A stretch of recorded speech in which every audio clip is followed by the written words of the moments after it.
To discuss the real issues affecting the Tasman nations, this is Trad Tasman Talk, jointly produced by the Unshackled.net and rightminds.nz. Now, here's Tim Wilms in Australia and Dieuwe Boer in New Zealand.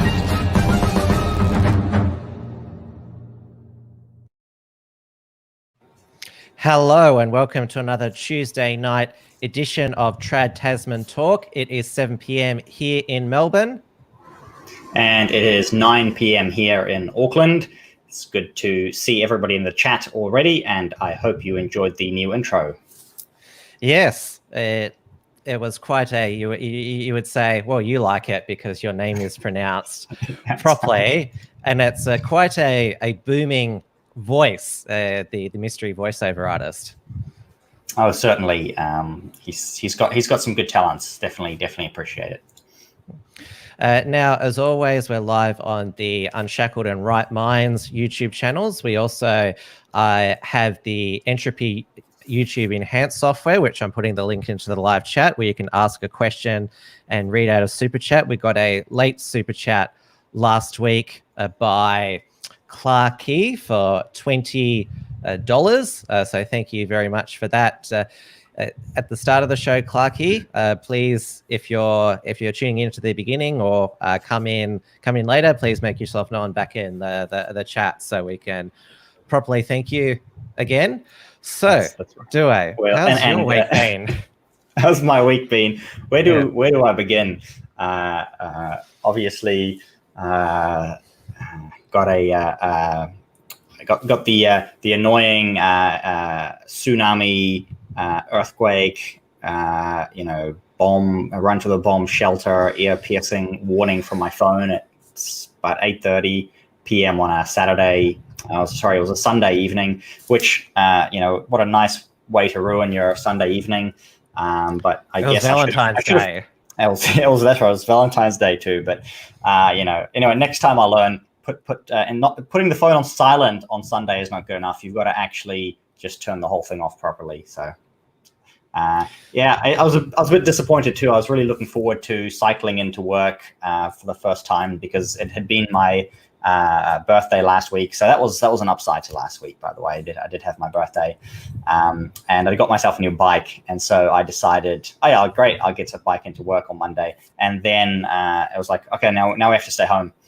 But I decided it was raining. It was a good day to test out the bike in the rain. So I went and cycled all the way into town and all the way back. And there were actually more cars on the road than I expected. It wasn't completely deserted. There were actually tons of people in the office building too, people in the elevators, and more shops open than expected. Coming back was funny. It was a long queue of cars, 2 or 3 kilometers long, of people waiting to get COVID tests suddenly. So everyone's back to the COVID testing phase. Even people like smoking cigarettes and holding the cigarettes out of the car while queued up to get their COVID tests. So as you can tell, people are incredibly worried about their health at the moment. I've got a Valentine's Day poem. Roses are red, violets are blue, lockdown sucks, and so does the government.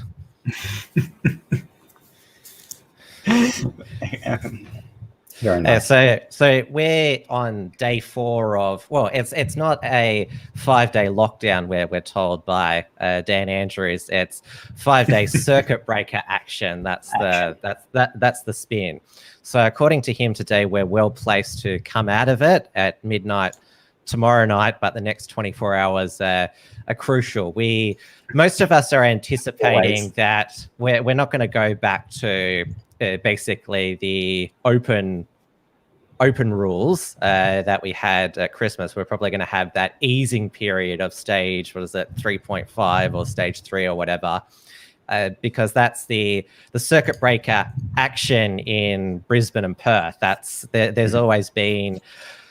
Brisbane was 3 days, and so they'd had 11-day easing period. Perth's was 5 days, and they had a 9-day easing period. So we'll probably get a 9-day easing period as well. You find out tomorrow.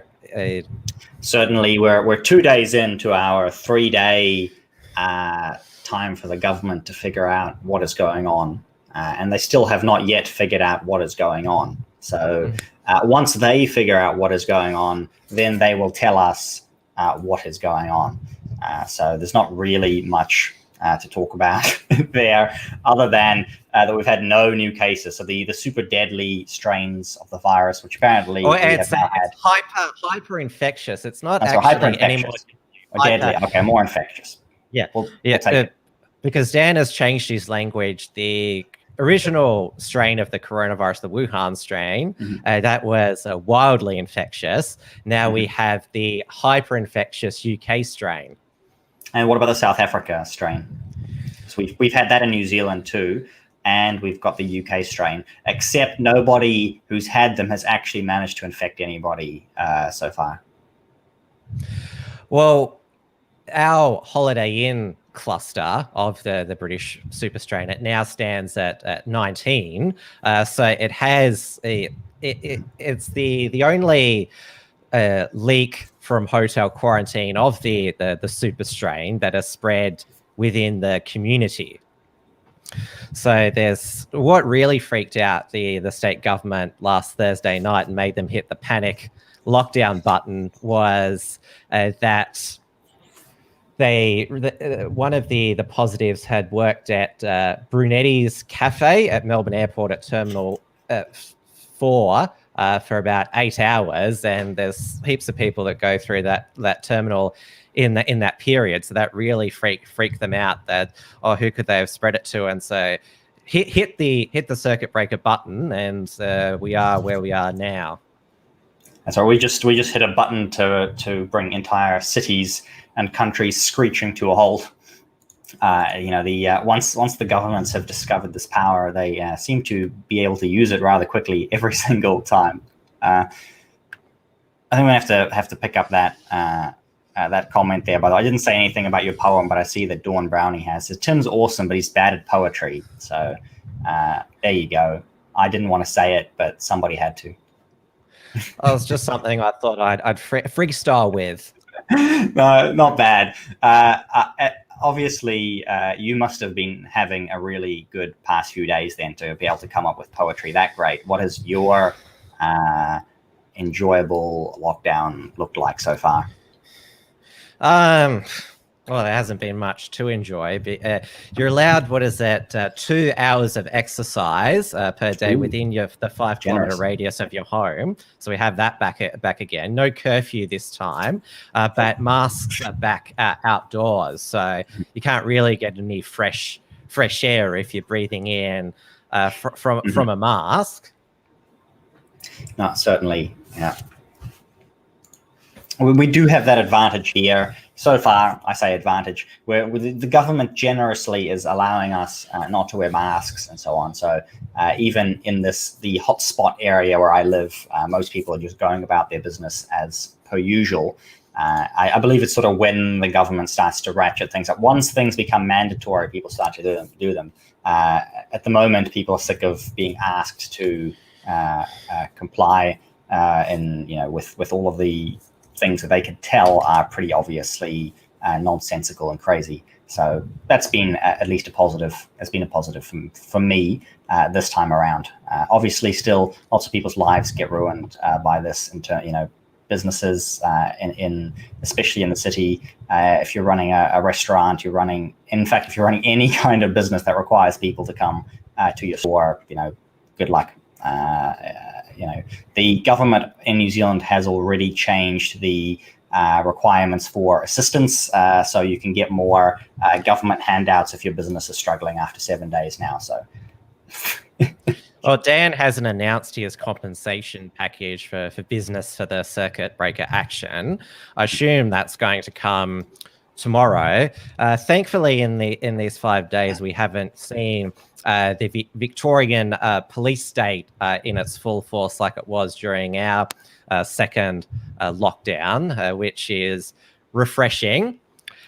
So they've only attended Victoria Police to to places where there's like a major sort of, you'd say, either disturbance or gathering. So they went to a church in Narre Warren on Sunday that was holding a unauthorized mass gathering, and then they went to a lockdown protest at Oakley Town Mall, which is in Melbourne's inner southeast.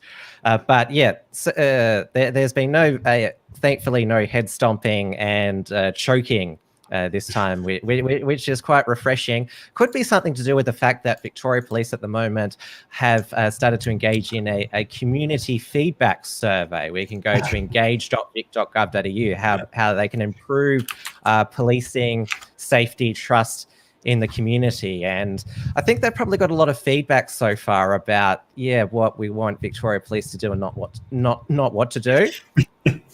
Certainly. And speaking of worship, I realized that or at least we've been finding out today, it's not just that I've realized this, because the opposition has obviously realized this and started asking questions in Parliament. Journalists have been asking questions too. Exactly when did cabinet ministers know that there were these community cases out in the wild? And it's basically what happened on Sunday, the Valentine's Day. I guess they coincide. I'm not sure if they coincided this on purpose, but they had what they call the Big Gay Out, which apparently the goal of which was to stop AIDS.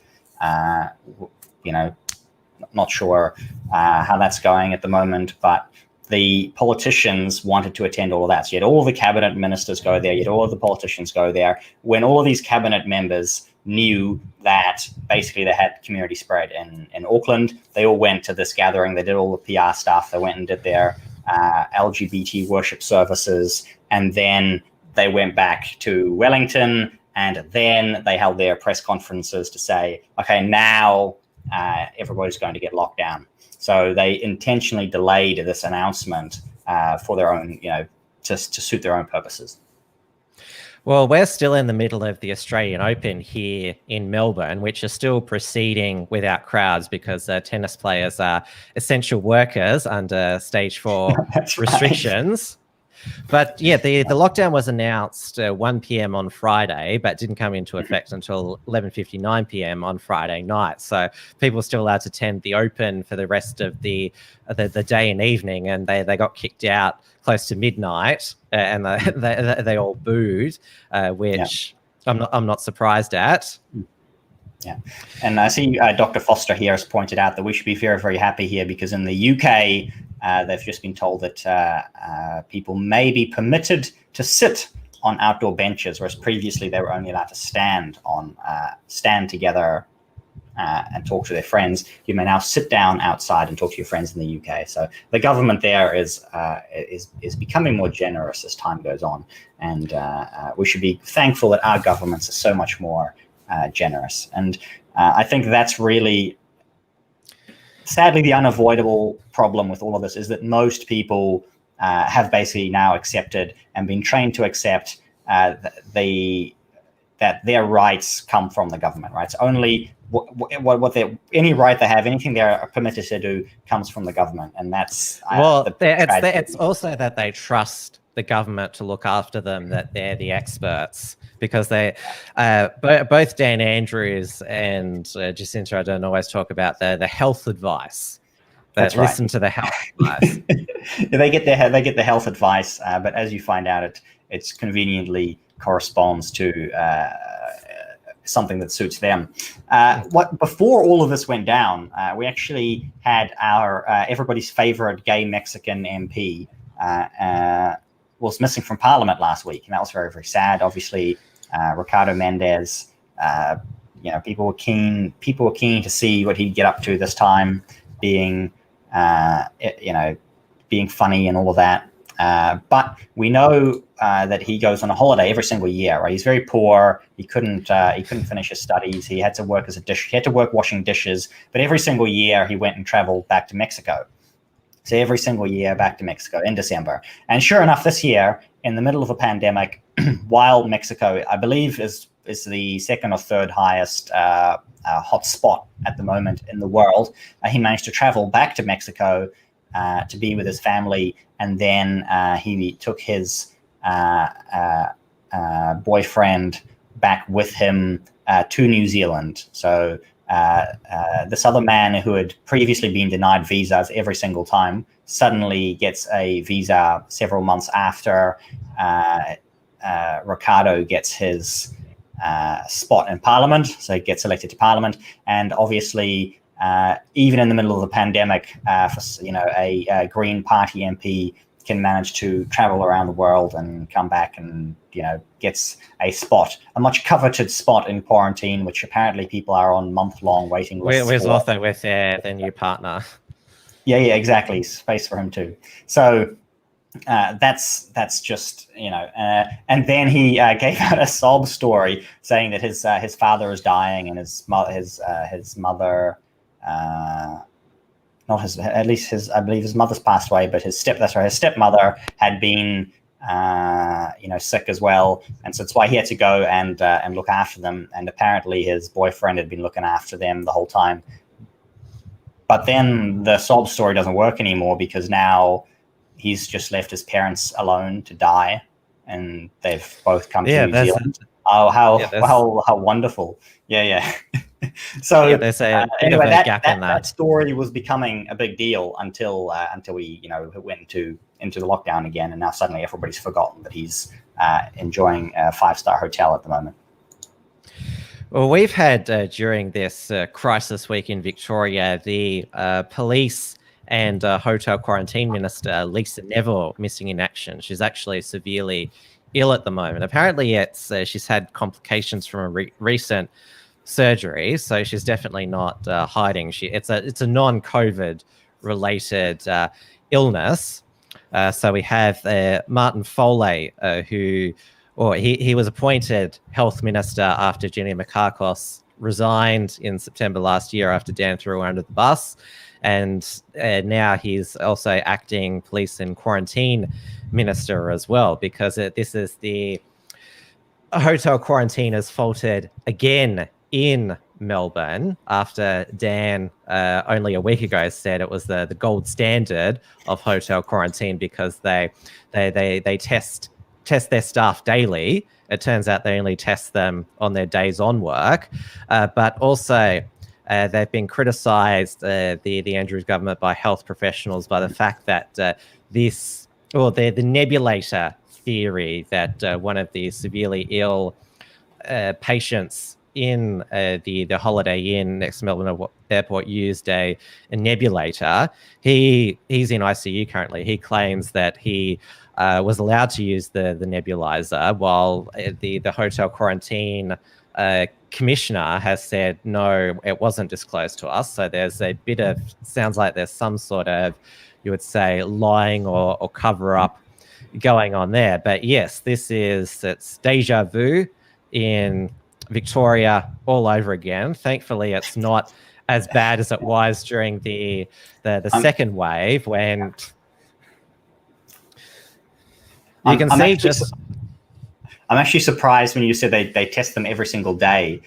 In New Zealand, we've been told they test them every week, except that it turned out that the worker who is infected, one of the workers anyway, who was infected, wasn't tested for 3 or 4 weeks and ended up getting a private test because she was sick. Although the origin is not yet known, so they're still saying it could be like frozen peas or frozen chicken again. You never know. That's.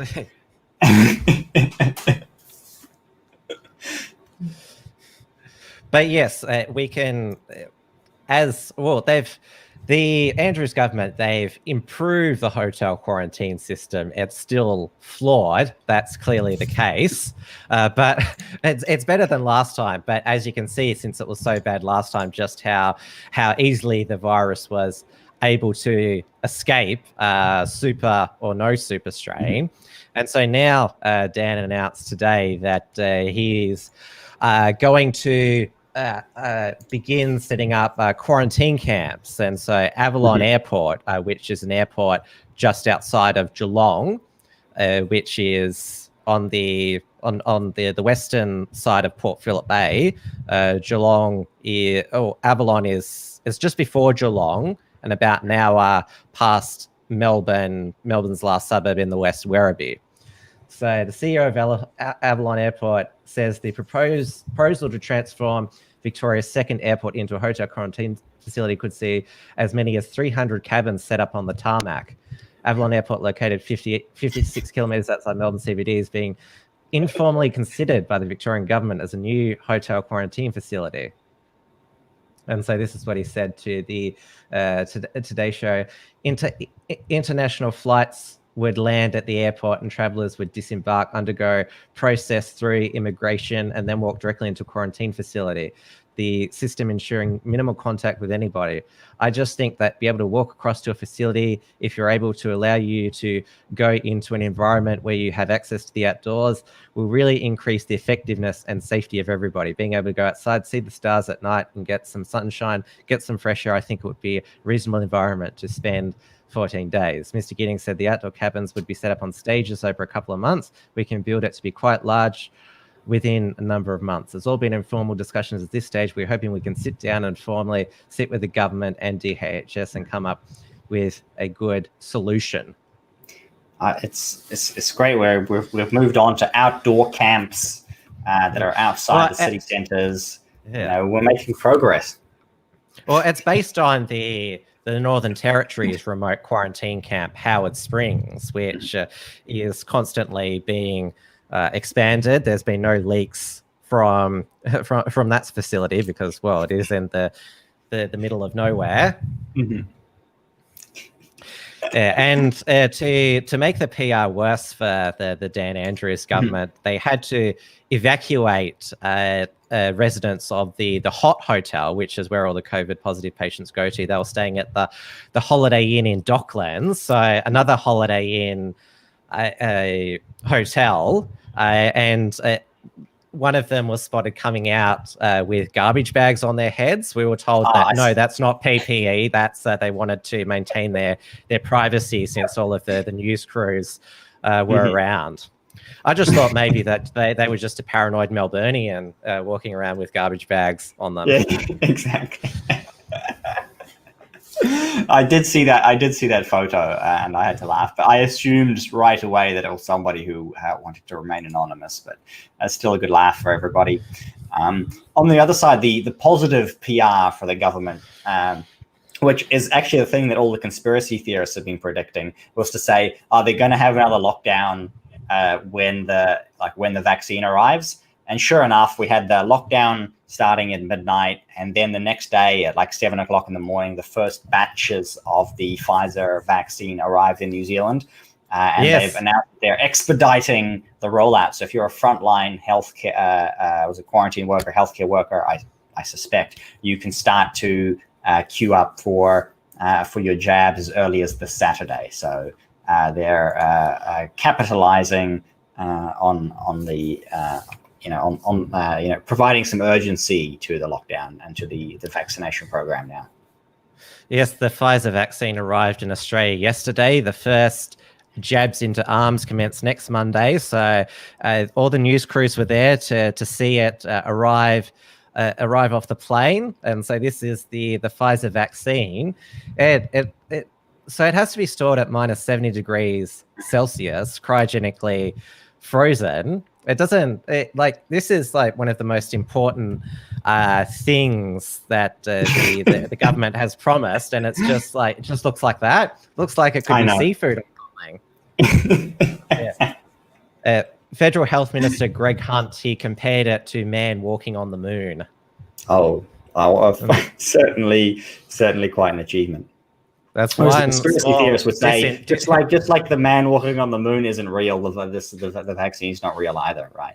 Oh well, the vaccine is real. It's just people have different theories about what the vaccine does. Well, this is the Pfizer vaccine, which has had the most side effects.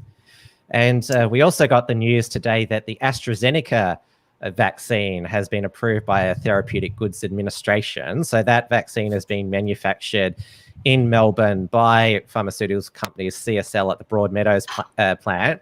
Scott Morrison, he was in Melbourne on the day of the lockdown announcement, going to visit Melbourne Uni, where they were looking at just about to put in the files of the vaccine. But as long as you escaped Victoria by midnight on Friday to New South Wales or the ACT, you avoided quarantining in those jurisdictions for 14 days because Scott Morrison's been in Parliament question time. And obviously, like the Australia New Zealand travel bubble, like everything's closed. Back to Fortress New Zealand and Fortress Australia. It burst before it was even formed. Yeah. Well, one way. Now it's no way.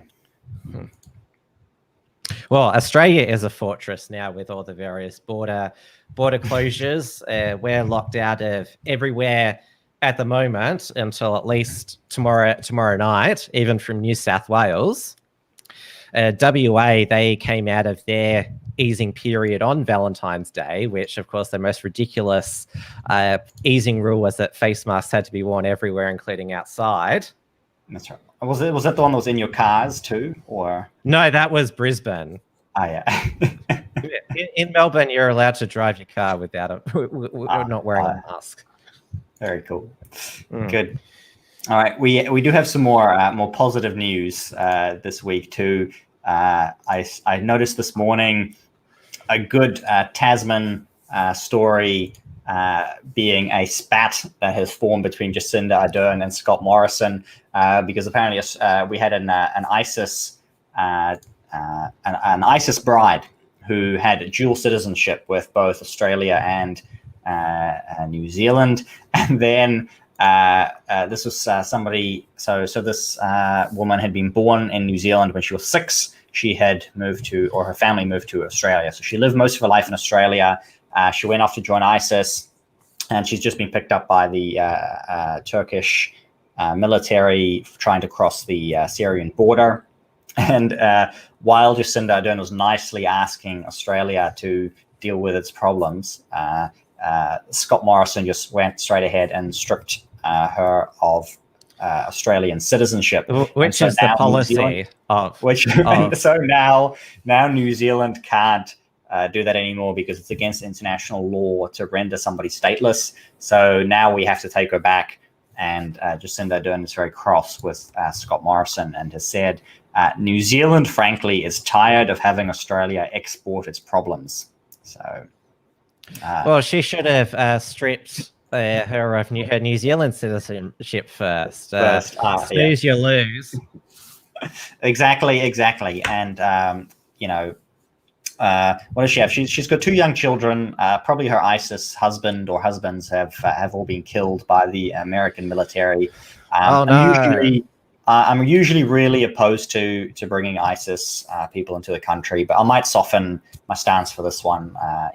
We could, I think we should take her and the kids back. We could raise them, find someone to raise them as good Muslims to live in New Zealand. Less violent, and they could help to enrich the country in the happen. Oh, that's a very rosy picture you painted there of what's possible. I'm sure that's what's going to happen. We've got to take good care. We have to take good care of our fellow Kiwis. So I'm sure that Jacinda Ardern will extend her love and kindness very quickly, and this is going to happen. So. Now, we heard about Black Lives Matter being nominated for a Nobel Peace Prize, and that messed with everyone's head. Now we have the news today that Dan Andrews has been nominated for a leadership award. Victorian Premier Dan Andrews has been nominated for a prestigious leadership award for his work steering Victoria through a difficult 2020 amid the COVID-19 pandemic and a deadly second wave. Mr. Andrews is one of a handful of political names to be running for the 2020 McKinnon Political Leader of the Year prize. Other nominees include Prime Minister Scott Morrison, Treasurer Josh Frydenberg, Health Minister Greg Hunt, Indigenous Australians Minister Ken Wyatt, New South Wales Environment Minister Matt Keane. We talked about him at the end of last year. He claimed that he'd ended the climate wars with the new energy policy. And ACT Opposition Leader Elizabeth Lee. I don't know much about her, what she's done, which is so great. So there you go. Yeah, that maybe one day they can do what they did for this other chairman in another part of the world, and they could like build statues. They could build like giant statues to him and put portraits of him in people's houses, and people will be able to remember him fondly forever. He's what is that? Get on the Beers remix made the Triple J Hottest 100. So it's already, and there was apparently some Dandroids who held a Dan Andrews themed New Year's Eve party where they had Dan Andrews masks on.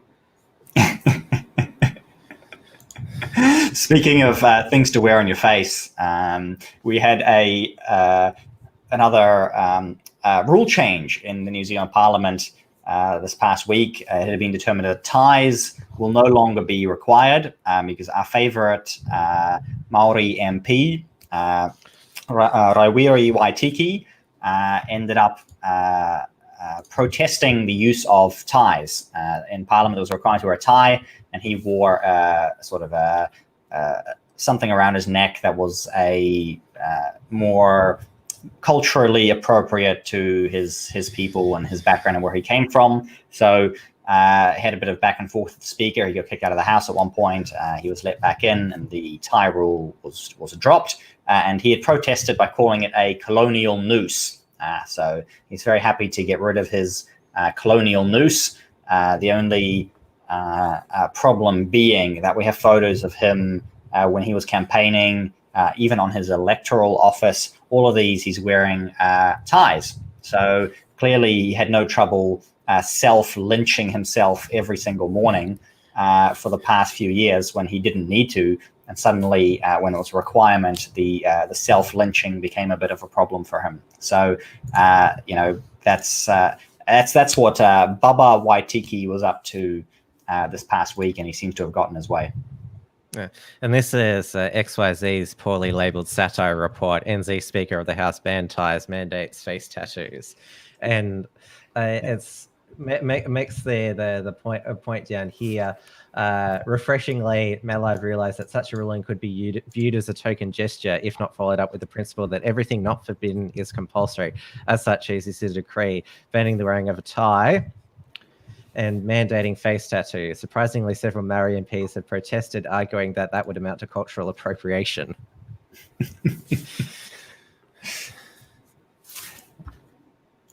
Excellent. Now, we had quite a serious and shocking news story at the beginning of the week that was broken by News Corp journalist Samantha Maiden. And this was that a former Liberal staffer here, Brittany Higgins, has said that she was raped when she was on the staff of Defence Minister Linda Reynolds in April 2019. She's only just come out now. She's no longer a Liberal staffer. She felt that she had to be quiet to protect the party with the upcoming election, and also because this was her dream job. The alleged rapist was dismissed from her office, Linda Reynolds' office. Brittany Higgins, she then went to work for Michaela Cash for a bit, but now she is no longer in the Liberal staffing employment. And so obviously this has raised again the issue of how workplace harassment and sexual assault is handled, particularly in politics, because it is quite a shocking thing. And she's now said that she wants the ACT police to reopen the investigation because the alleged rapist is still has got another job somewhere else. This is certainly more of a serious issue than what the Four Corners program put together last year. Reporter Louise Milligan about Alan Tudge having a consensual affair with a staffer, and also alleging that Christian Porter was having an affair with a staffer, which he and the woman involved have denied. But that story also went into Christian Porter's blokey behavior during his college years and heavy drinking and that, which was just not newsworthy. But this is broken by Samantha Maiden, who's a veteran Canberra Press Gallery journalist. This is quite shocking. And as this headline says, Scott Morrison has apologized for the handling of the rape allegation, because it was talked about in the same office that she was allegedly raped in, which of course would have compounded the trauma. Yes, certainly politicians are not very good at handling this kind of behavior, and it's sort of. I was just thinking through that. You have a lot of these. You sometimes have a lot of these sort of the Me Too kind of really light, like the really overblown anti-men kind of versions of the stuff they muddy the waters. And you have a story like this break, and kind of is reduced in impact because they've been perpetuating a lot of the non-serious stuff. And so that's just really sad to see, and sadly not surprising for or whatever party it is in Parliament, because they all seem to attract people who act that way behind the scenes. And well, it's good now that the ACT police are going to reopen the investigation. She, of course, claims I shouldn't have had to put it all out there to sort of have this issue come to the surface. But obviously, you can sort of see why she would have been hesitant to want to make noise about it, even though she would have had absolutely the right to report it to the police as a victim. Certainly, yeah. And we've got I see that we have just had somebody turn up in the chat, and who had an honourable mention earlier in the night. So hello, yeah, Clark. He. Tim might want to repeat the honourable mention from early in the show, or you could go and return to it. Yes. But Clarky left a super chat, I believe, 5 seconds after the show ended last week. So we just wanted to give the due appreciation for that during the show. Now, some other non-corona lockdown political developments is, we have a government rorts programs again, or alleged rorts. So Home Affairs Minister Peter Dutton is under scrutiny because he defied the guidelines for the 180 million Safer Communities grant program, as he granted cash to projects that had failed the criteria for funding, undercutting public claims about the scheme. Mr. Department's told him 2 projects in the marginal election of Braddon do not represent value for money because they had scored too poorly under the eligibility criteria, but he awarded the cash anyway. Obviously, at the federal level, this follows the sports rorts saga at the beginning of 2020, which led to the resignation of the former sports minister, Bridget McKenzie, who at that time was the agriculture minister. And now we have John Barilaro, the New South Wales Deputy Premier and State Nationals leader, also under scrutiny for the bushfire recovery grants fund. And Barilaro's defense here. So on Monday, Barilaro, his favourite doctor named John Porker Barilaro, has also defended the practice saying he was six to death of mistruths spun about pork barreling. If we fund a government seat, it's a rort. If we fund a non-government seat, it's only because we want to win the seat at the next election. While he admitted that shredding documents does not give confidence to anybody, Barilaro argued that what others call pork barreling is actually an investment in the regions. And of course, his Premier Gladys Berejiklian got into trouble for a community grants program last year, which favoured, before the 2019 state election, favoured seats the coalition was wanting to either win or retain, and her office shredded the documents and deleted the emails. Yeah.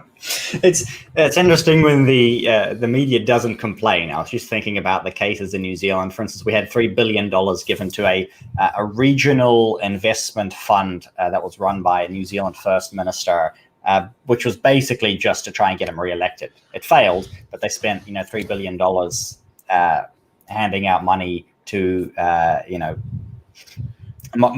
pretty much mostly sort of government or civil service type of projects, or other projects that didn't make much financial sense, in the hope of getting re-elected. But the media thought it was okay because they were helping. They were trying to get a party re-elected that would have been helpful to the left-wing government. And just this week in New Zealand too, we've had another $55 million set aside for journalism, public interest journalism. Oh, yes. Left-wing propaganda. So anybody who can produce left-wing propaganda and can show that they're going to produce the kind of propaganda the government will want, could get their hands in the $55 million pie. So that's what pork barreling looks like, and that's that's it, right? The media is not complaining about that. They're never ever going to run a negative story where it involves them getting $55 million, and they got that last year too, I believe, right? I mean, the government has kept the media afloat during the pandemic that would otherwise have wiped them out, as we speculated early on. So all that's it, right? The media in New Zealand, anybody who's a so-called journalist is just a government propagandist. That's it. That's all there is. Well, right, this is on top. This is on. I see in the chat here. This is on top of they're saying the 55 million that they got last year. So yeah. So that's it, right? And yeah, they're not going to bite the hand that feeds them, and on it goes. So yeah, that's the stuff that you won't hear them complain about. Yeah, just like the mainstream media here in Australia is not complaining about the news media or news social media bargaining code, where Google and Facebook are forced to pay mainstream media outlets for sharing links to their news articles, and they also got some money, the regional media outlets last year from the federal government as well. And yeah, they want to get the press passes to go to the premiers and ministers' press conferences as well.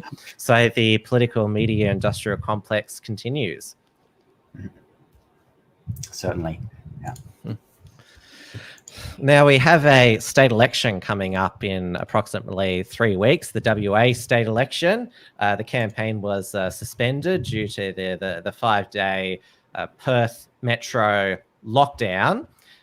Mark McGowan, I think his popularity maybe took a 2% dip from 90% approval to 88% approval. So he's still easily going to win the election. The State Liberal Party are in their third opposition leader in their 4 years of opposition leader.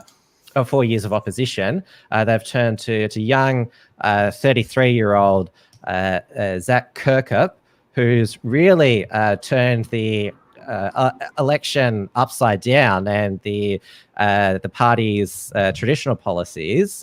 He's proposed that the state aim for net zero emissions by 2030, which is it's much more aggressive than Jacinda's 2050. Yeah. This is great. This is great. Just looking at all the pictures of all the frozen windmills and snowed-in solar panels in the northern hemisphere. Germany producing zero renewable energy in about a week or so, I believe, when I last checked the numbers. So I don't think it's going to snow. Australia might not freeze over. But certainly that's an issue in the northern hemisphere at the moment. Yes, they're going through still their long dark winter, though the global curve is coming down. We were talking about the UK before. They're scheduled to come out of lockdown by March 31st, and Boris Johnson has said that he wants the path out of this third lockdown to be irreversible. That's what he said. Oh no. I'm just on the verge of, and I'm responding here to Margot here. I'm just on the verge of being convinced that climate change might actually not be a scam, because the lockdowns have worked so well to stop global warming that Europe is completely frozen over. So I think there's a lot of evidence out there at the moment that we can drastically change the climate in a matter of just less than a year if we really want to. So if we just stop outputting CO2 for a year, the world will just freeze over.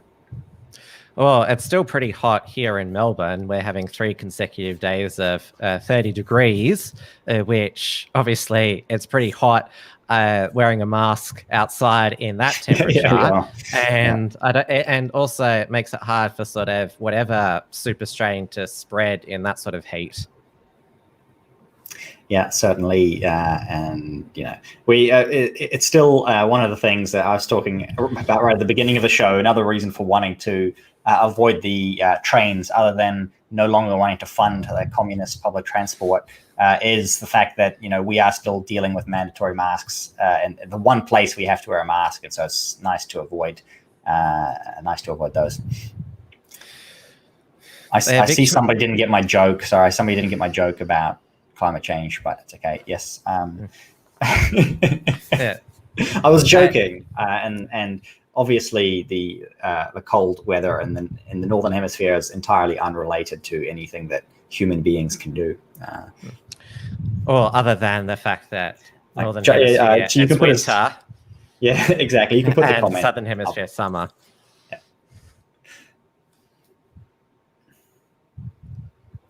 Sorry, and the next one too is the one I was after. Okay. New Zealand not necessarily see the Great Frost of 1683, 1684, the Thames froze. So they had sort of the Little Ice Age. I mean, for all you know, we could be in for a period of very, very cold winters in the Northern Hemisphere. And often that seems to coincide with things being a bit hotter here. So, but I don't believe it's been particularly hot summer, although it's been very, very dry for us here in New Zealand. And it's been really nice to have like 2 days of nonstop rain. We had January. It was quite a tropical summer, quite a number of hot days, then a few days of pouring tropical rain as well. Though February, it seems to have settled down. We're still technically in summer. But enough about the weather. I did title the I believe in the promo I wrote, the Northern Hemisphere is freezing. I was going to make a little joke about hell freezing over, basically, where President Trump has been acquitted again. And so obviously social media meltdowns, which I've only heard about because haven't visited Twitter, or I think there's 1 account or 2 accounts on Twitter that I check once a week. And but apparently there's been total meltdowns over Trump's acquittal again, and it'll be interesting to see where things go, because we're here now a month after President Trump leaving office, and yet still every single day the news is all about Trump. Even the mainstream news in New Zealand, apparently, night after night, which I've never watched, but the poor people who do tell me that they it's still Trump derangement syndrome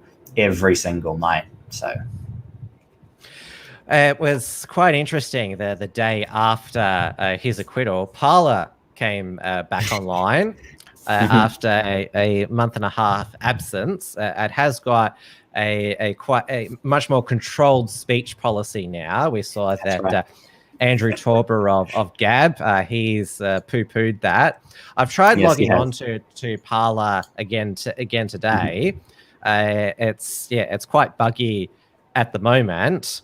And Gab these days, it used to be buggy when they first had to host everything, but now Gab is just the interface is it's coming along nicely. Yeah. And I noticed the speech policies of Parler now or Parler. I believe they've dropped the French Parler and just gone straight for Parler.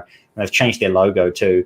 And the UI is slightly improved, although the experience is still as annoying as it always was. It was always a pain to use it, because I have been able to get to it. I've been able to make a few parlays But I don't think anything interesting is there. I'm just going to go back into basically delete my account because I'm not really that interested in picking up more social media.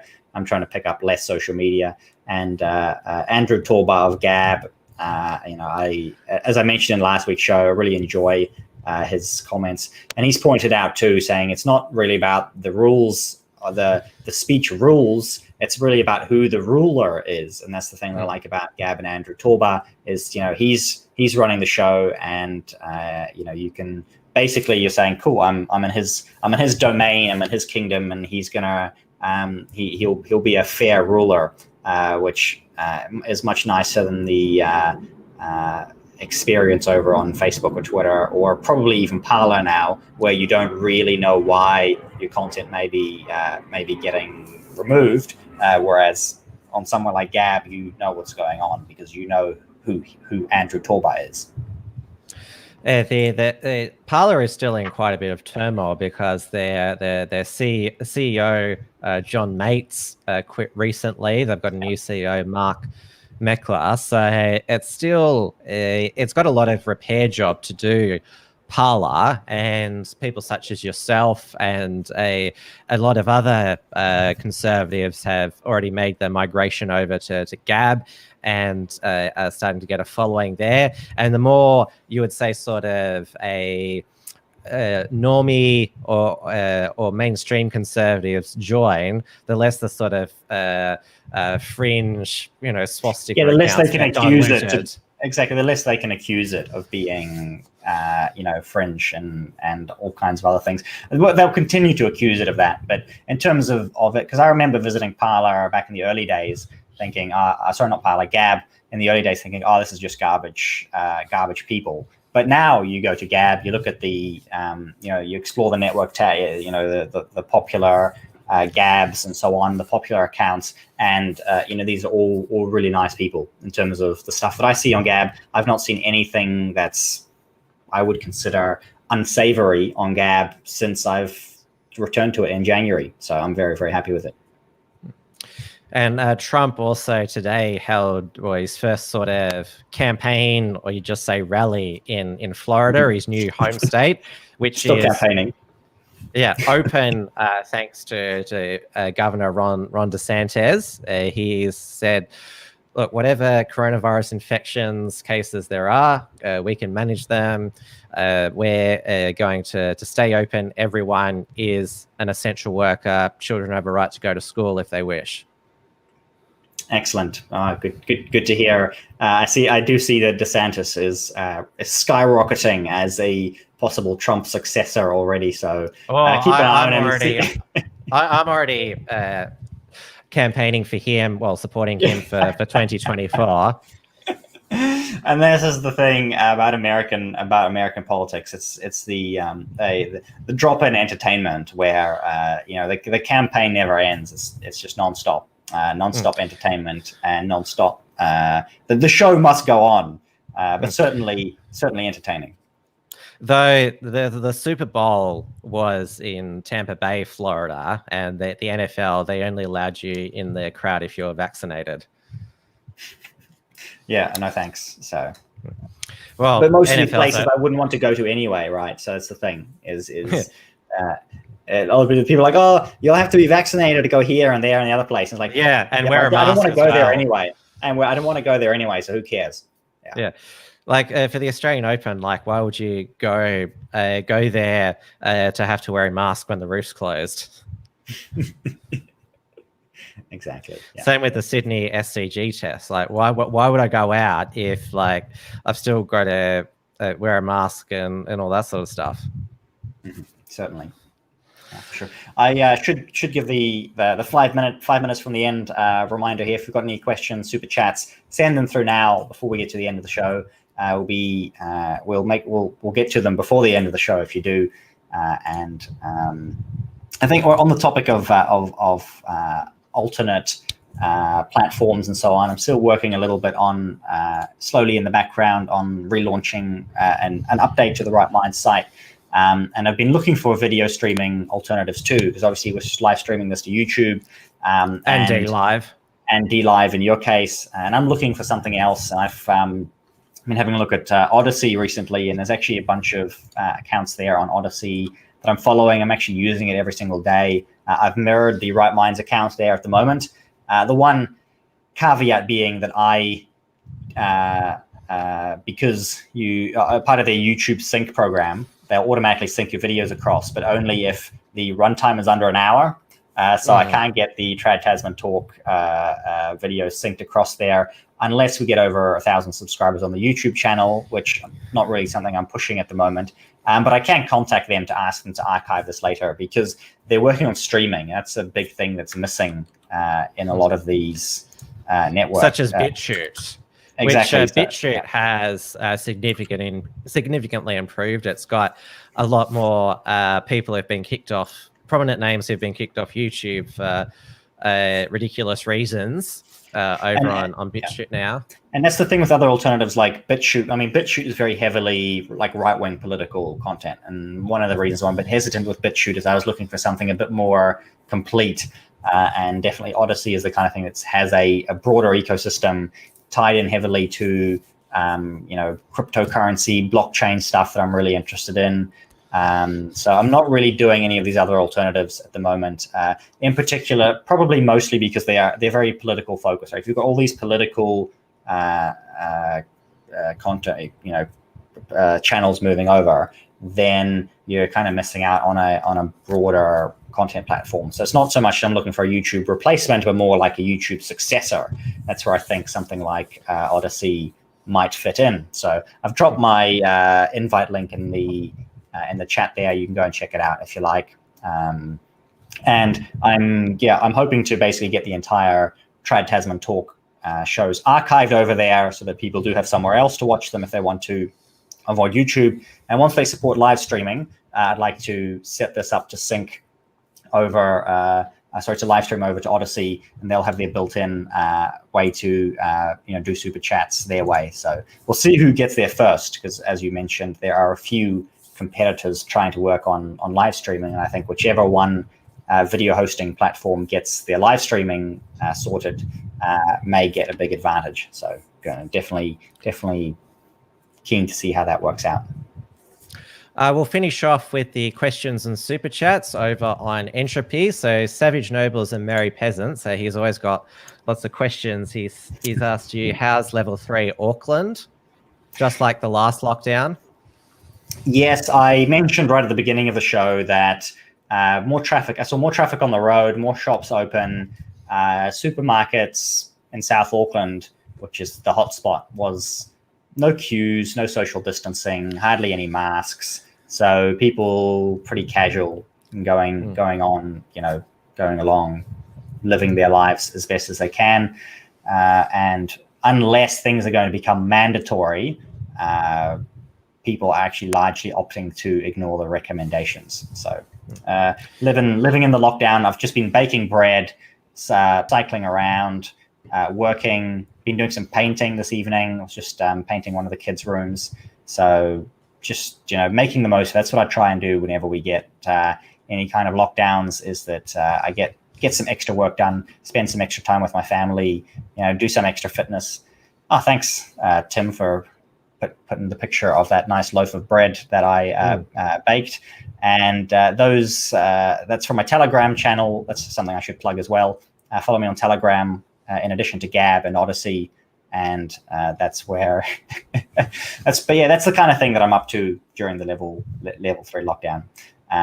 No, and certainly not. I have already cited my recent increased uptake in cycling as being a good way to avoid the compulsory masks on the communist train. I still say, even though you in Melbourne, you've never had to wear a mask while cycling. I have seen it too. A lot of them are lefty wankers, do wear the mask while they're cycling. They just love the compliance and virtue signaling. That's right. Yeah. And Savage Nobles and Merry Peasants has said, my town's fucking in level 3 for 3 C's, test positive, 15,000 locals and 10 close contacts, no COVID, fucking UK super strain,